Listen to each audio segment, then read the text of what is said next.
এতক্ষণ আপনারা খুব সুন্দরভাবে মহারাজের বক্তৃতা শুনছিলেন। আমি কিন্তু বক্তৃতা দিতে পারি না, সেটা আমি কোথাও যাই না, বক্তৃতা দিই না। তাহলে ভাই বলেছেন আমি কিছু পাঠ করে শোনাতে পারি, কিছু কিছু অংশ পাঠ করে শোনাতে পারি। কেননা বিষয়টা বলেছেন এখানে একটা কি বলছেন, শিশি মা। শিশি মা মানে একটি বিরাট বড় জিনিস, একটি বড় ব্যাপক জিনিস। এখন শিশি মাকে খুব কম সময়ে তার জীবন আলোচনা করা বা জীবনের দিকগুলিকে তুলে ধরা কঠিন কাজ বলে মনে হয়। যারা খুব পারদর্শী, খুব বক্তৃতা দিতে তারা হয়তো পারবে।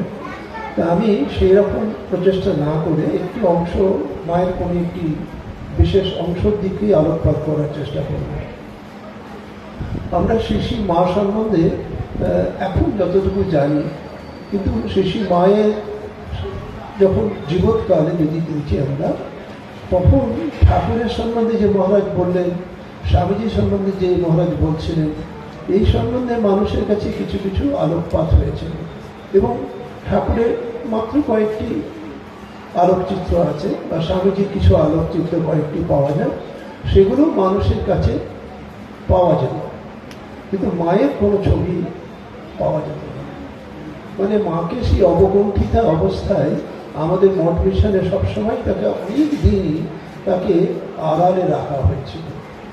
অনেক অনেক পরেই মায়ের জীবনী বেরোয় এবং সেই সম্বন্ধে মানুষ জানতে পারে।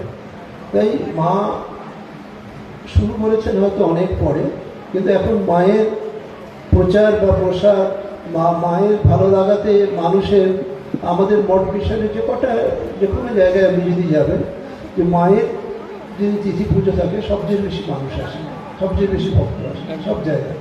মা শুরু করেছেন হয়তো পরে, কিন্তু মায়ের প্রতি আকর্ষণ সাধারণ মানুষ এবং ভক্তদের অনেক অনেক বেশি। এটা আমরা সবসময় দেখি। আমরা মায়ের জীবনী যে সমস্ত বই থেকে মায়ের সম্বন্ধে জানতে পারি, অক্ষয় যতীনের বই বা আরও অনেকের বই আছে, যেগুলো আলোচনা করে হবে না। যে মানদা শঙ্কর দাশগুপ্তের বই পাওয়া যায়, অক্ষয় চৈতন্যের বই পাওয়া যায়। এবং এর পরবর্তীকালে আমাদের গম্ভীর মহারাজ যে বইটা লিখেছেন, শিশু মা সারদা দেবী, সেই বইটাকে আমরা মোটামুটি রেফারেন্স বই হিসেবে দেখি। ওতেই মায়ের জীবনী যেভাবে উনি ব্যাখ্যা করেছেন, যেভাবে আলোচনা করেছেন, সেইটাকেই আমরা ধরি যে ওইটা অনেকটা ঠিক। যদিও ওর ভেতরেও পরবর্তীকালে বিশেষত সময়কালের কিছু ডিফারেন্স দেখা যায়। আমি ইদানিং মানে খুব এতে ওই দুপুরে মায়ের জীবনীটা পাঠ করতে গিয়ে দেখছিলাম অনেক জায়গায় অনেক বিশ্লেষণ করতে গিয়ে, আরও পরে পরে যারা লিখেছেন, পরে যত রিসার্চ হয়েছে, আমাদের চেতনানন্দজি অনেক রিসার্চ করেছেন, আরও অনেকে করেছেন, সেখানে ওই সময়কালের কিছু ডিফারেন্স আছে।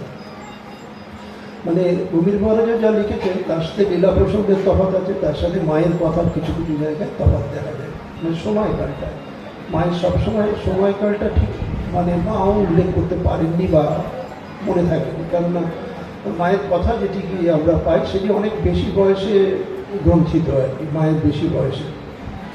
আমরা যখন গম্ভীর মহারাজের যে বইটি পাই, শিশি মা সারদা দেবী, সেইখানে অবতারণিকায় গম্ভীর মহারাজ লিখছেন, সশক্তিক ভগবানই যুবধর্ম প্রবর্তনে সক্ষম হন। পরিষ্কার করে প্রথম লাইন দিয়ে শুরু করছেন, যে সশক্তিক ভগবানই যুবধর্ম প্রবর্তনে সক্ষম হন। দুজনকে কিন্তু জুড়ে দিলেন, দুজনকে জুড়ে দিলেন, ঠাকুরকে মাকে জুড়ে দিলেন। এবং ভগবানই একমাত্র সশক্তিক হলেই, ওই শক্তির সাথে যদি তিনি আসেন, শক্তিকে যদি নিয়ে আসেন, শক্তি সহ যদি তিনি আসেন, তখনই যুবধর্ম সংস্থাপন করা সম্ভব হয়। প্রথম লাইনেই উনি অবতারণিকাকে শুরু করছেন এরকমভাবে। তাহলে তারপরে লাইনে লিখছেন, নতুবা নির্গুণ ব্রহ্মের পক্ষে জগৎ ব্যাপারে নিযুক্ত হওয়া কল্পনা।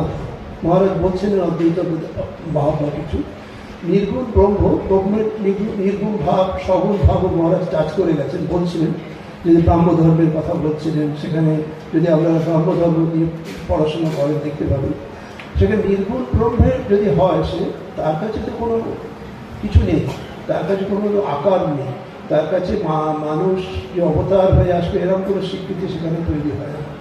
বলছে যদি নির্গুণ ব্রহ্ম হয় তাহলে তার পক্ষে তো এই জিনিস করা সম্ভবই না।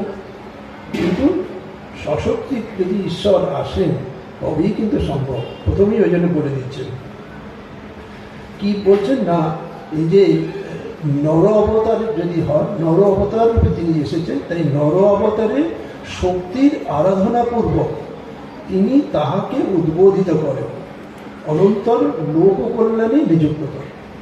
পরিষ্কার করে স্টার্টিংটাই বলে দিলেন যে এই অবতার পুরুষ যখন আসেন তিনি তার শক্তিকে সাথে নিয়ে আসেন। আমরা সীতাকে দেখেছি, আমরা বিষ্ণুকে দেখি, আর অনেক যখন দেখা যায় যেগুলো তাদেরকে নিয়ে এসেছেন। যদিও মায়ের রোলের সাথে এটা ঠিক জায়গা নয়, এটা অনেক বিশ্লেষণ আছে, রোলগুলো তফাৎ আছে, অনেক রোল তফাৎ আছে, মায়ের রোলের সাথে সীতার রোল বা অন্য কিছু তফাৎ আছে। আমরা ইন জেনারেলি বলছি যে সশক্তি অবতার তাকে নিয়ে আসছেন, নিয়ে এসে কী করছেন না, তিনি তাকে উদ্বোধিত করছেন, মানে তার ভেতরে যে ক্ষমতাগুলো আছে, যে শক্তিগুলো আছে, যে ভাবটা আছে, সেটাকে উদ্বোধন করে, সেটাকে বিকাশ করার সাহায্য করে।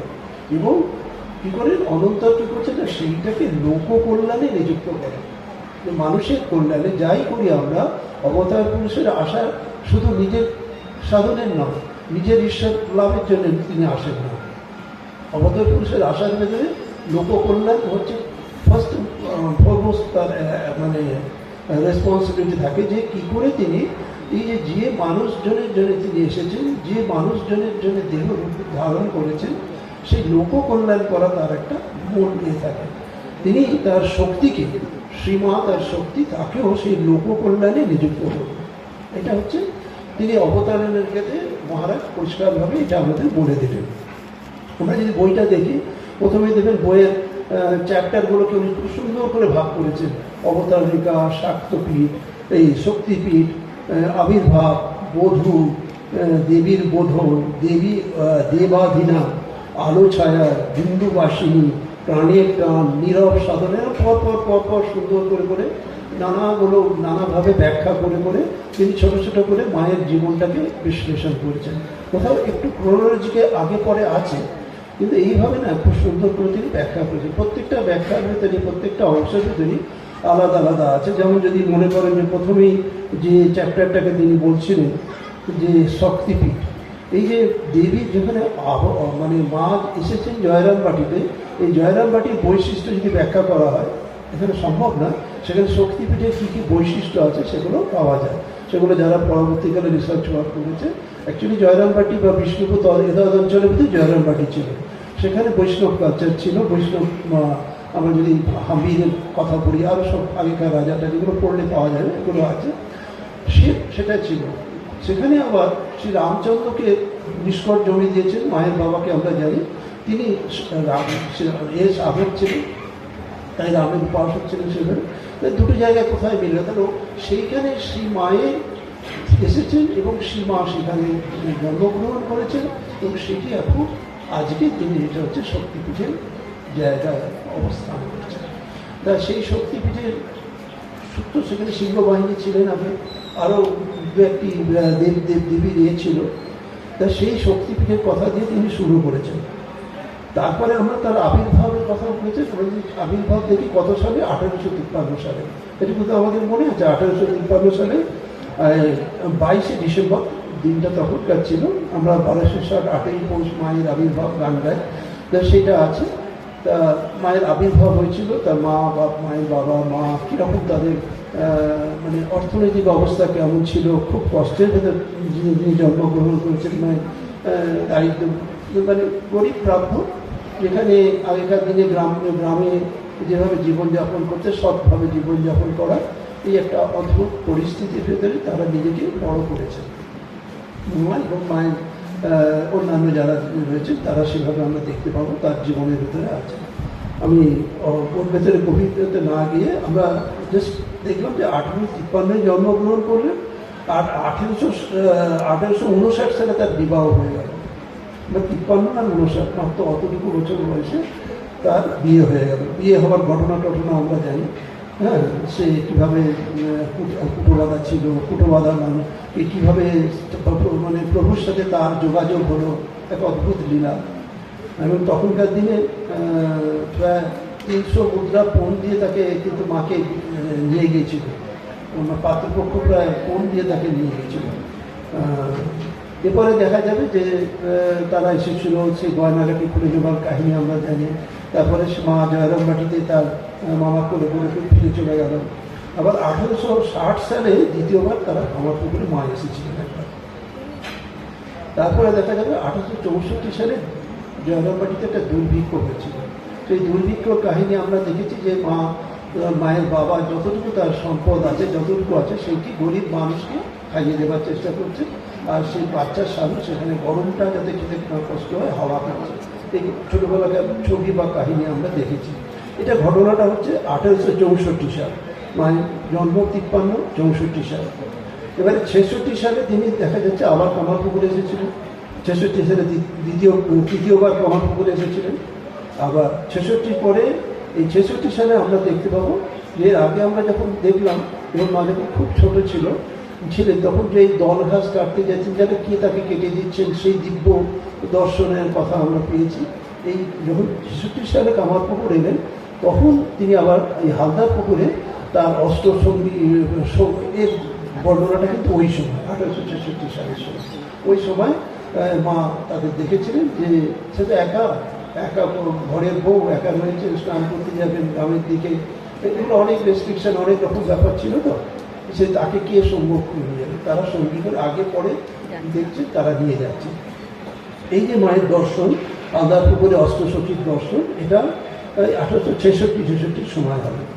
এবারে আবার একবার দেখা যায় যে 1866-67 মানে ডিসেম্বর জানুয়ারি এরকম সময় মা আর একবার কামারপুকুর আসছে। এই সময় ঠাকুরের মা চন্দ্রামণি দেবী তখন দক্ষিণেশ্বরে চলে গেছেন।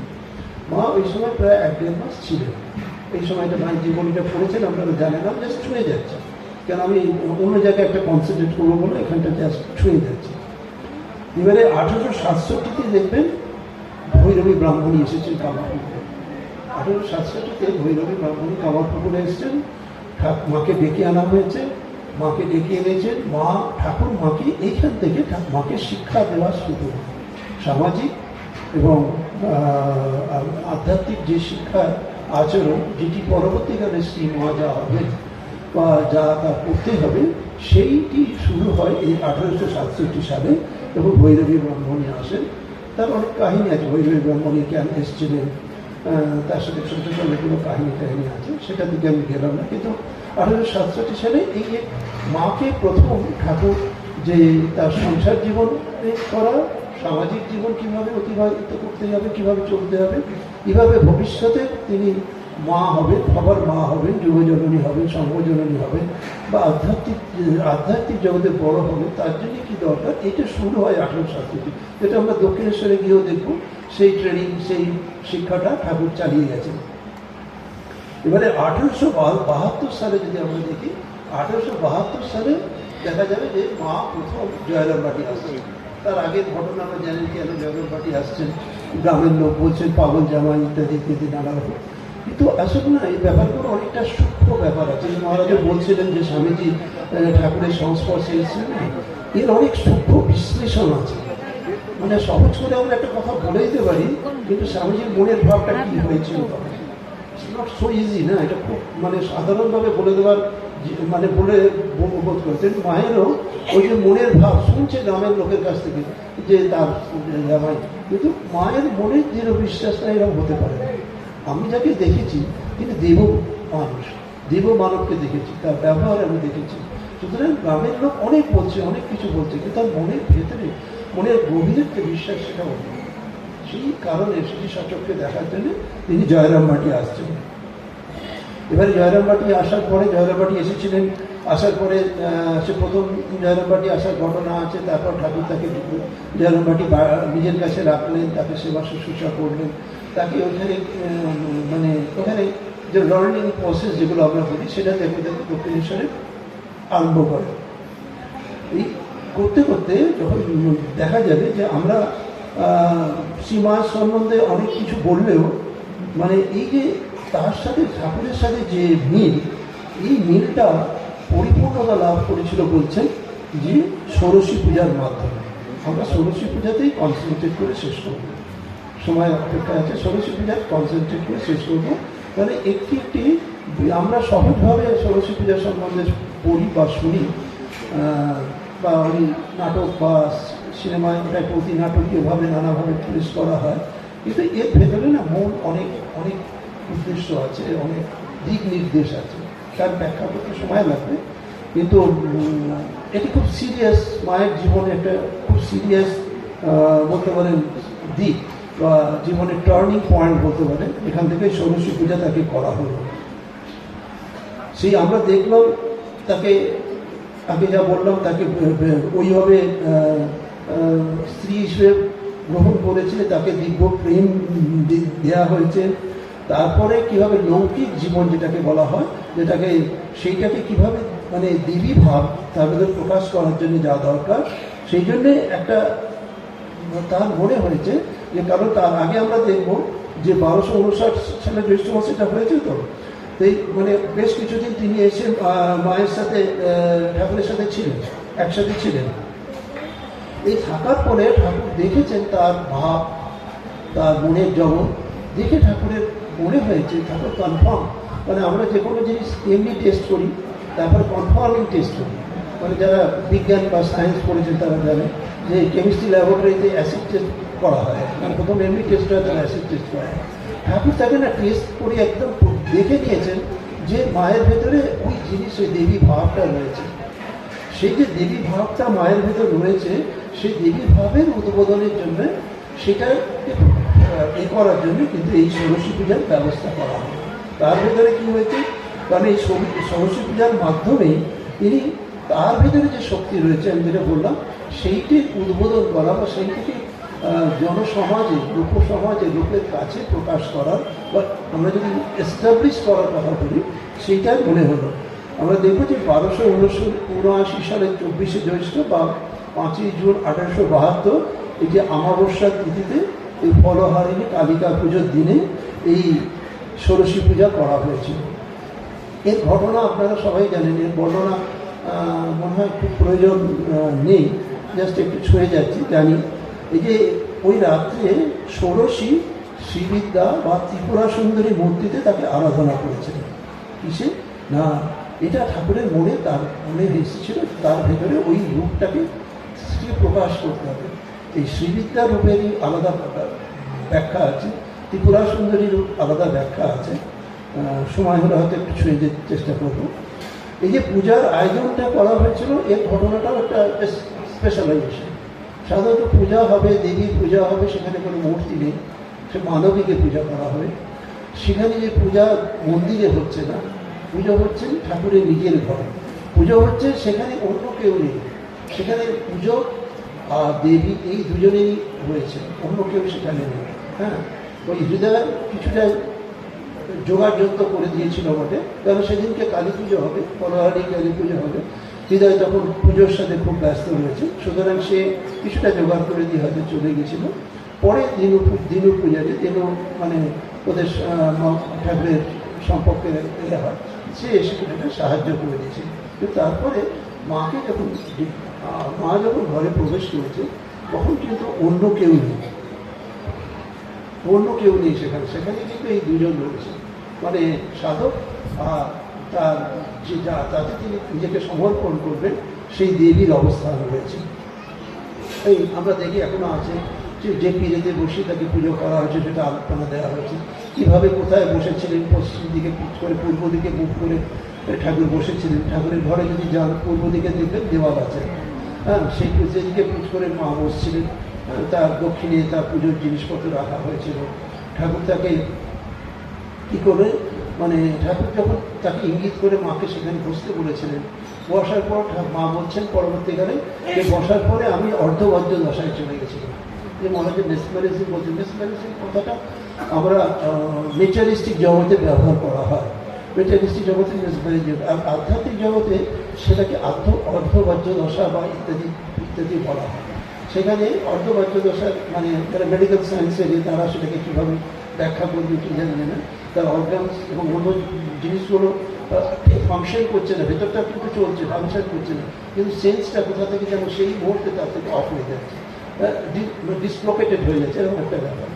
মাকে যখন এরকম বললেন, মাও কিন্তু সেই অর্ধবাহ্য দশায় এসে গেছিল।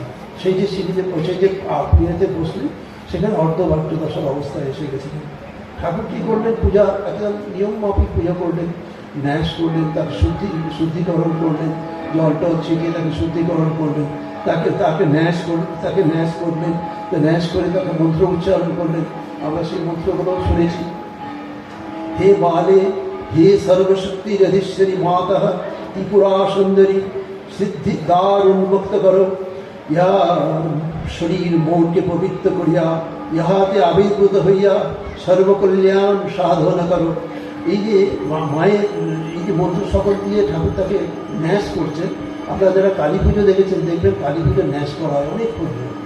শরীরের সমস্ত, যিনি পুজো করছেন শরীরের সমস্ত জায়গায় দেবীর অবস্থান করা, অন্যদের দেবীদের করা হয়। কালী ঠাকুরের যে তান্ত্রিক হতে হয় বলে ন্যাসটা খুব সিরিয়াস, অনেকক্ষণ ধরে করা হয়, খুব এই যে ন্যাস করা হলো, তার মানে দেবীকে যিনি পুজো করছেন, তাই দেবীকে তার শরীরের ভেতরের সাথে একাত্ম করছেন ন্যাসের বৈশিষ্ট্য। উদাহরণ মাও অর্ধবাহ্য দশা হয়ে গেল। এবারে মাকে যেরকম পুজোয় ঠাকুর দেবীকে যেরকম হয় একটু মিষ্টি খাওয়ানো, ফলটা এসব করুন, তাকে পোশাক পরিবর্তন করিয়ে না নতুন পোশাক পরিয়ে বসে ফল করবেন। এখানে ঠাকুরও অর্ধদশায় চলে গেলেন, আর মাও অর্ধদশায় চলে গেলেন। দুজনেরই কাউ কিছু অনেকক্ষণ সেন্স থাকলো না। সেই মানে প্রত্যেকেই যেন পূজক এবং পূজিতা, এখানে মহারাজ বলছেন পূজক এবং পূজিতা আত্মস্বরূপে পূর্ণভাবে একীভূত হলেন। আত্মস্বরূপে পূর্ণভাবে একীভূত হলেন। বলছে এরকম দীর্ঘকাল অতীত হয়ে দীর্ঘকাল এই অবস্থায়, মানে বেশ অনেক সময় ধরে এরকম অবস্থায় ছিলেন। তারপরে ঠাকুরের আত্মারামে, মহারাজ বলছে আত্মারাম ঠাকুরের উত্থানে কিছু লক্ষণ দেখা দিল। এই যে তখন তিনি যখন তার কনসাসনেসে ফিরে আসলেন, তার নিজের এতে চলে আসলেন, তখন তিনি তার এই জপের মালা, আমরা শুনি না জপের মালা, এবং তিনি যে এত সাধন করেছিলেন, এত কঠিন সাধন করেছিলেন, যে সাধনের ফলটি তিনি মায়ের চরণে নিবেদন করলেন। কি বলে নিবেদন করে প্রণাম করলেন? হে সর্বমঙ্গলের মঙ্গল স্বরূপে, হে সর্বকর্ম নিষ্পন্নকারিণী, হে শরণাদায়িত ত্রিনয়নী, শিব গেহিনী গৌরী, হে নারায়ণী, তোমাকে প্রণাম করি। এই যে মূর্তিমতী বিদ্যারূপিণী মানবী, মাকে কিভাবে বলছেন না, মূর্তিমতী বিদ্যারূপিণী মানবী দেহ অবলম্বন করে কি করলেন না, ঈশ্বরের উপাসনা করলেন ঠাকুর, করে তার সাধনায় মহারাজ বলছেন তার সাধনার পরিসমাপ্তি হয়ে গেল। সাধনার পরিসমাপ্তি হলো মাতা ঠাকুরানী কি হলেন না, দেবী মানবত্বের যে পূর্ণ বিকাশ, তার ভিতরে যে দেবীর ভেতরে যে মানবীর ভেতরে যে দেবীর প্রকাশ আছে, তার বিকাশের অর্গল মুক্ত হল। এই কথাটা বলছেন, তার অর্গল মুক্ত হল, তার ভেতর থেকে তার সেই মানে শক্তিটা বেরোনোর যে শাটারিং করা ছিল, বন্ধ করা ছিল, খিল দেওয়া ছিল, বা আমরা যেভাবে বলি, সে অর্গলগুলো মুক্ত হলো।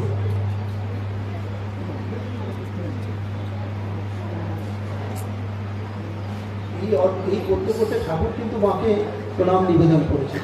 মা হয়তো সেই সময় অতটা বুঝতে পারেনি, পরবর্তীকালে তিনি ওটা বুঝতে পেরেছেন যে ঠাকুর প্রে করতে, তখন পরে যখন তার কনসাসনেস এসছে, তখন তিনি মাকে প্রণাম করেছেন।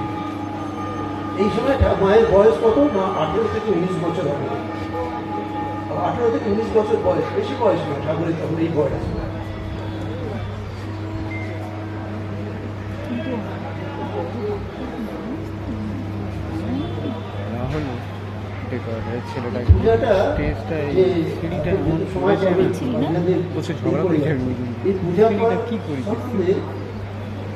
মূল ধারাটা, মূল বৈশিষ্ট্যটা দিকে যদি আমরা আস্তে আস্তে এর পূজা শ্রীরামকৃষ্ণ করলেন, করে তার সাধনার পরিসমাপ্তি করলেন।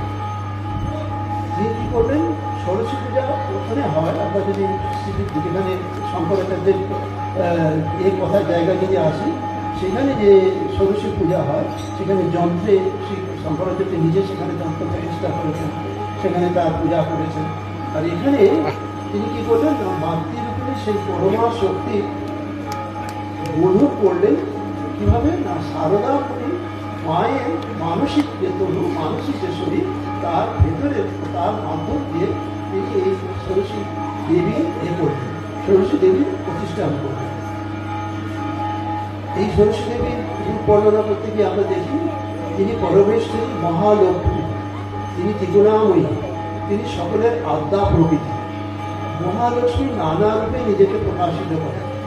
ষোড়শী বিদ্যার একমাত্র ষোড়শী বিদ্যা, যে ষোড়শী বিদ্যা কেন তাকে পুজো করবেন? কোনো দেব দেবী অনেক রূপে, কারণ আমরা মাকে দেখেছি জগদ্ধাত্রী কালী নানা রূপে, তার বগলা রূপে নানাভাবে নানাজন মাকে দেখেছি, কিন্তু ষোড়শী বিদ্যায় মহালক্ষ্মীর পূর্ণ প্রকাশ। সেই জন্যে তিনি শ্রীবিদ্যা রূপেও পরিচিত। আধ্যাত্মিক দৃষ্টিতে যদি আমরা দেখি তাহলে এই ষোড়শী বিদ্যায় সমস্ত শক্তি, এই শক্তির যত শক্তি যদি আমরা কনডেন্স পাওয়ার বলি, সামগ্রিক শক্তি যদি একত্রিত যে শক্তি বলি, সেই শক্তির আদিভূতা পরমেশ্বরী হচ্ছেন এই ষোড়শী। ষোড়শী আরো দুটো নামে পরিচিত, একটা হচ্ছে সুন্দরী আর একটা হচ্ছে ত্রিপুরা। আমরা যদি চণ্ডী বর্ণনাতে যাই তখন দেখবেন সৌমা সৌম্যক আসি সৌম্যক অস্ত অতি সুন্দরী, এখানে চণ্ডী এতে পাঠেতে রয়েছে। সৌমা মানে কি? সে হচ্ছে দেবগণের প্রসন্নতা, মানে দেবগণের প্রতি তার প্রশান্ত, সেই জন্য তাকে সৌম্য বলছে। আরেকটা যে অসৌম্য তলকে দৈত্যগণের প্রতি তেমনি রুদ্র, এটা ব্যাখ্যা, চণ্ডীর ব্যাখ্যা হচ্ছে এটা।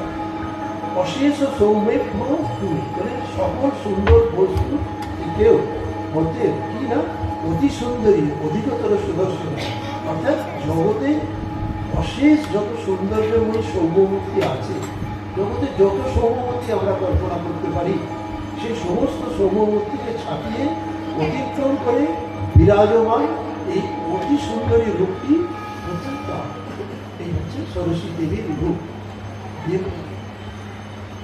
আমরা দেখবো যে দেবতারা বিহবল হয়ে তার দিকে তাকিয়ে আছে। শ্রী চণ্ডী সত্যদা দেবস্তুতি যদি আমরা পরে দেখি, অনেক জায়গায় দেবস্তুতিতে আমরা চণ্ডী পাঠ যখন পরে দেখবেন, সেখানে বলছেন কি বর্ণায়ন তব রূপম অচিন্তম অতে, কি বর্ণনা করবো তোমার রূপ, কি বর্ণনা করবো? সেই বর্ণনা তোমার অচিন্ত যে রূপ, তব অচিন্ত গান শুনে না তুমি তোমার অচিন্ত রূপের কি বর্ণনা করবো? তার বর্ণনা করতে শেষ করা যায় না। এই সুন্দরীর আবার তিনটি পুর আছে, এই জন্যে তাকে আবার ত্রিপুরা সুন্দরী বলা হয়। তাকে ত্রিপুরা সুন্দরী বলছে তিনটে পুর আছে, তিনটে পুরে তার আবাসস্থল, তিনটে পুরে তিনি বিরাজমান, তাই তিনি ত্রিপুরা, তাই তিনি ত্রিপুরা সুন্দরী।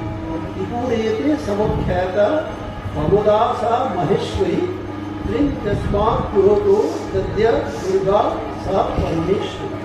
সব ছাপিয়ে তার রূপ প্রিয় বা চতুর্থী রূপ, তিন রূপে তিনি ত্রিভুবন সারা পৃথিবী ব্যাপী তিনি বিরাজমান হয়ে আছেন। স্বয়ং ঈশ্বর তিনি তার অনুকম্পায় এই জগতের যে অধিকার, জগতের যে আধিপত্য, সেইগুলো তিনি লাভ করেছেন। যেটা শ্রীরামকৃষ্ণ ষোড়শী পূজার পরে তিনি পুরো ঈশ্বরীয় যে ভাব, ঈশ্বরের যে অধিকার, ঈশ্বরের যে রূপের শক্তি তিনি লাভ করেছেন এই ষোড়শী পূজার পরের দিন। এখানে দেখবেন ওই ছবিতে স্তুতি করা হয়েছে তং স্বাহা তং স্বধা তং হি বসৎকারা শরৎমিকা সুধাতমক্ষরে নিত্যে ত্রিধামত্বাত্মিকা স্থিতা अर्घमत्ता स्थिता नित्वा ज्ञानचर्या विशेषतः तमेव तं सावित्री तमेव स तं सावित्री तं देवजननी परा। আরো বলছেন যে না, এই যে বিষ্ণুর শরীর গ্রহণ করেছে তুমি, এর কোনো শেষ নেই, মানে ব্রহ্মা বিষ্ণু মহেশ্বর সৃষ্টি করেছে, আমরা কার কাছে যাব? তুমি সব এই যে ষোড়শী রূপ, এই ষোড়শী রূপে কিন্তু ঠাকুর পুজো করেছেন। সুতরাং এই পুজোর যে রূপটি, এই যে দুটো রূপ আমরা দেখলাম, যে ত্রিপুরা আরেকটি মহা ত্রিপুরার যে রূপ আমরা দেখলাম, এই যে এর আবার বেশি শক্তিটা হয় তার বাল রূপে, মানে ছোট রূপে, কুমারী রূপে। এই বাল রূপে তার মহিমা সবচেয়ে বেশি, সেই জন্য কৌমারী রূপে কারণ তিনি তখন অক্ষত যৌবনা, তিনি আপনাকে আপনি পরিপূর্ণ, আর তখন তিনি বিশুদ্ধ মূর্তি ধরা হয়। এই জন্য আমাদের দেখবেন যে দুর্গা পুজোয় যে ধরা হয়, কুমারী পুজো করা হয়, তা এই ত্রিপুরারই পুজো করা হয়, ত্রিপুরারই পুজো করা হয় হচ্ছে কুমারী পুজো। ঠাকুরও দেখবেন বলছেন এই রাজরাজেশ্বরীর যে সৌন্দর্য, অনুপম সৌন্দর্য, এর কোনো তুলনা নেই, ঠাকুর নিজেই বলছেন এটা। সুতরাং শ্রীরামকৃষ্ণকে আমরা সাধারণভাবে মনে করি যে হঠাৎভাবে কোনো একটা ইমোশনালি আমরা সাধারণভাবে দেখি যে কোনো একটা কিছু বশবর্তী হয়ে ষোড়শী পূজা করেছেন, এটা কিন্তু নয়। ষোড়শী পূজা তার দীর্ঘদিনের সাধনার চূড়ান্ত পরীক্ষা, এটা মনে রাখতে হবে। এবং এই মাতৃমূর্তি বিদ্যারূপিণী, যে মায়ের ভেতরে যে মাতৃমূর্তি প্রতিষ্ঠা, বিদ্যারূপিণী মায়ের যে প্রতিষ্ঠা, যে মানবিক দেহ অবলম্বন করে, শ্রী শারদার দেহ অবলম্বন করে যে ঈশ্বরের উপাসনা, সেই মায়ের এই যে দেবী মানবত্বের যে পূর্ণ বিকাশ বলুন, প্রকাশ বলুন, যেভাবেই বলুন না, এইটি করেছিলেন এই ষোড়শী পূজার মাধ্যমে। কেন আমরা দেখবো যে পরবর্তীকালেই ঠিক সেই মা হতে যে দেবীত্ব আছেন, এটা যেন তিনি অনুভব করতে পারছেন। তিনি স্বামী কেশবানন্দীকে কোথায় বলছেন যে এর ভেতর তিনি সূক্ষ্ম দেহে আছেন, ঠাকুরটি এর ভেতর সূক্ষ্ম দেহে আছেন। আবার ঠাকুরের কথাতেও যদি আমরা যাই, সেখানে বলছেন আমি তোমার ভেতর সূক্ষ্ম দেহে থাকবো। এই যে সারু বা সারদা, তার যে তিনি যে সবার মা, চিরকালে শ্রীমা হয়ে দেখা দিলেন, এই ষোড়শী পূজার পরেই তার এই রূপ পরিবর্তন বা এস্টাবলিশমেন্ট যদি আমরা বলি, সেটা হয়েছিল যে তিনি শ্রী মা হিসেবে সবার কাছে পূজ্য হয়েছিলেন এই ষোড়শী পূজার মাধ্যমে। আবার অন্যরা এটাকে মানে ও সারদা সরস্বতী জ্ঞান দিতে এসছেন, তো ওই জ্ঞানদায়িনী, এই জ্ঞানদায়িনী সরস্বতী ষোড়শী ষোড়শীর রূপের ভেতরে শ্রীবিদ্যার রূপ আছে। আমরা যদি মানে আমাদের যে আমরা সব শৃঙ্গেরি মঠের অংশ, শঙ্করাচার্য সেখানে শৃঙ্গেরি মঠে সেই শ্রীবিদ্যার যে দেবীকে, জ্ঞানদায়িনী দেবীকে প্রতিষ্ঠা করেছেন, আজ অবধি তার পূজা অর্চনা তারা করে চলেছেন। আর সেখানে কামাক্ষী রূপে দেবীকে পূজা করেছেন, যেমন কামাক্ষাকে তার প্রতিষ্ঠা করেছিলেন।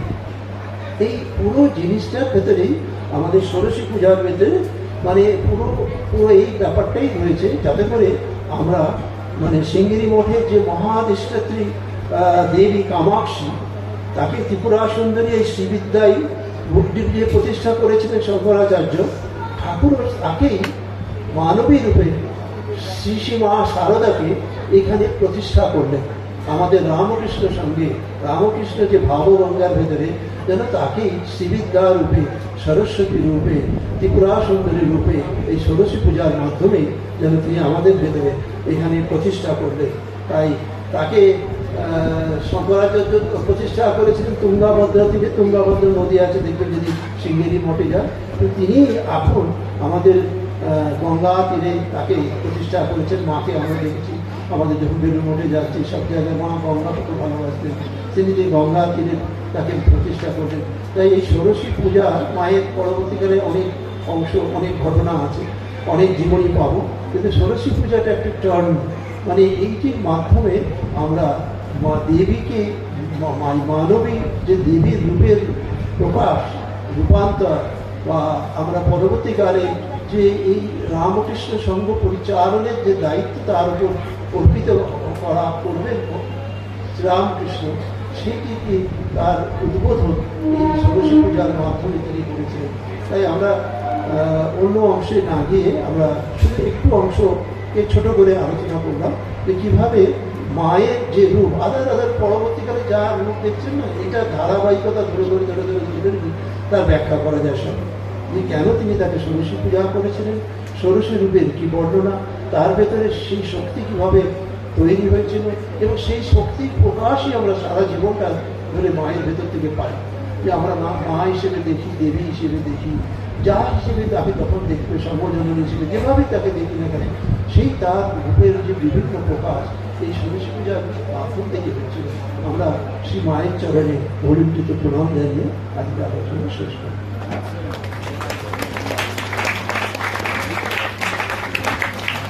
হ্যালো, প্রণাম জানাই পরম পূজ্যপাদ শ্রীমৎ স্বামী প্রাণানন্দজি মহারাজ, সম্পাদক রামকৃষ্ণ মিশন আশ্রম সরিষা। অপূর্ব একটি মাতৃ অনুধ্যান শ্রী শ্রী মা শারদা মাতৃগঙ্গায় স্নানের পর এবার সঙ্গীতানুষ্ঠান, একদম আমাদের ভক্ত সম্মেলনের একেবারে সমাপ্তি পর্বে আমরা পৌঁছেছি। পরম পূজ্যপাদ শ্রীমৎ স্বামী দিব্যব্রতানন্দজি মহারাজ রামকৃষ্ণ মিশন আশ্রম গুয়াহাটি থেকে এসছেন। মহারাজকে বরণ করে নেওয়া হচ্ছে আমাদের আশ্রমের পক্ষ থেকে। সুপ্রভাত বারিক আমাদের আশ্রম সম্পাদক, তাকে একটু ডেকে নেওয়া হচ্ছে।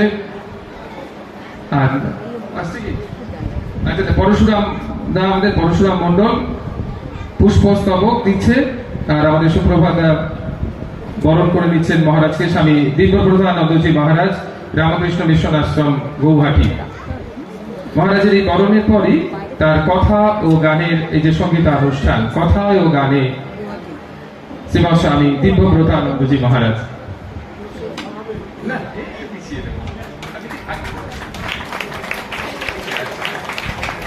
তাকে পুষ্পস্তবক দিয়ে বরণ করে নেওয়া হলো। এরপরে তাকে উত্তরীয় দিয়ে বরণ করে নেওয়া হচ্ছে আমাদের আশ্রম সম্পাদক সুপ্রভাত বারিক মহাশয়। তাকে উত্তরীয় দিয়ে বরণ করে নিলেন। এবার তার অনুষ্ঠান কথায় ও গানে ঠাকুর মা স্বামীজি স্বামী দিব্যব্রতানন্দজি মহারাজ রামকৃষ্ণ মিশন আশ্রম গৌহাটি। তাকে একটু তবলায় সঙ্গত করবেন আমাদের পরম শ্রদ্ধেয় তবলাবাদক শ্রী প্রভাস অধিকারী মহাশয়, এবং তাকে গিটারে সহায়তা করবেন তারই সুযোগ্য পুত্র শ্রী শুভেন্দু অধিকারী মহাশয়। তারা মঞ্চে উপস্থিত। মহারাজ একটু ওঠার সময় একটু সামান্য আঘাত পেয়েছেন, ঠাকুরের কৃপায় তার সুস্থতা কামনা করি।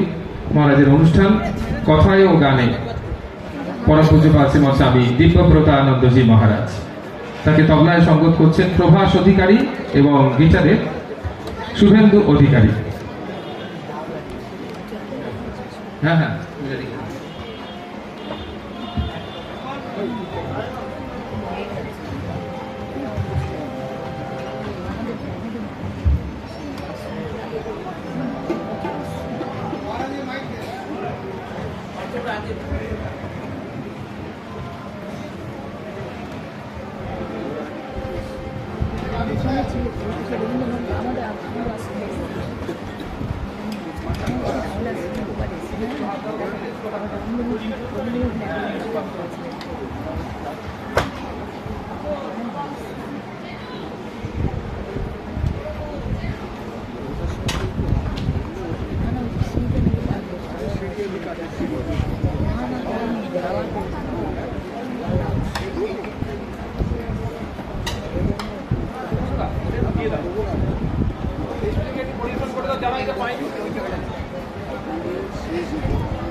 আর তার সঙ্গে সঙ্গে পারকাশনে রয়েছে আমাদের অসিত দা, অসিত ব্যানার্জি।